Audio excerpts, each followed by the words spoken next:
అధికారులు ఇచ్చిన మాట ప్రకారం తాళాలు వెంటనే ఇవ్వాలి, తాళాలు వెంటనే ఇవ్వాలి, డబుల్ బెడ్రూమ్ ఇళ్ల తాళాలు వెంటనే ఇవ్వాలి, డబుల్ బెడ్రూమ్ ఇళ్ల తాళాలు వెంటనే ఇవ్వాలి, డబుల్ బెడ్రూమ్ ఇళ్ల తాళాలు వెంటనే ఇవ్వాలి, డబుల్ బెడ్రూమ్ ఇళ్ల తాళాలు వెంటనే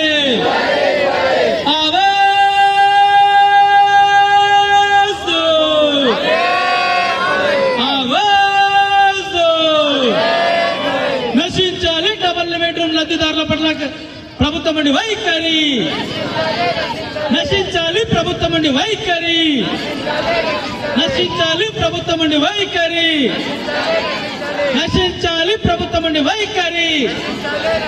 ఇవ్వాలి డబుల్ బెడ్రూమ్ ఇళ్ల తాళాలు వెంటనే ఇవ్వాలి, తాళాలు వెంటనే ఇవ్వాలి, తాళాలు వెంటనే ఇవ్వాలి, డబుల్ బెడ్రూమ్ ఇళ్ల తాళాలు వెంటనే రావాలి, రెవెన్యూ అధికారులు వెంటనే. ఓటీకే వద్ద నిర్మించినటువంటి 660 డబుల్ బెడ్రూమ్ ఇళ్లకు సంబంధించినటువంటి లబ్ధిదారులకు ఇప్పటికే సర్టిఫికెట్లు జారీ చేశారు 2 సంవత్సరాల క్రితం.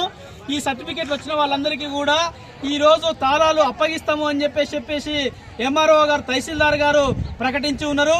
ఈ రోజు డబుల్ బెడ్రూమ్ ఇళ్ల తాళాలు ఇస్తారని చెప్పేసి లబ్ధిదారులు పెద్ద ఎత్తున ఆశతోటి ఈ రోజు అందరూ కూడా తమ సర్టిఫికెట్లను చేతిలో పట్టుకుని వచ్చారు. కానీ రాత్రి 7 నుంచి 7:30 మధ్యలో అధికారులు ఈ రోజు వాయిదా పడ్డది అని చెప్పేసి ప్రకటన చేయడం అనేటటువంటిది అత్యంత దుర్మార్గమైన విషయం. ఇప్పటికే నెల రోజుల నుంచి తహసీల్దార్ గారి మాట విని విసిగిపోయినటువంటి లబ్ధిదారులు ఇప్పటికీ ఈ రోజైనా ఇస్తారని చెప్పేసి గంపేడు ఆశతో వచ్చినటువంటి వీళ్ళందరికీ కూడా రాత్రి ప్రకటన పెద్ద ఎత్తున ఇబ్బందికరంగా మారింది, బాధాకరంగా మారింది.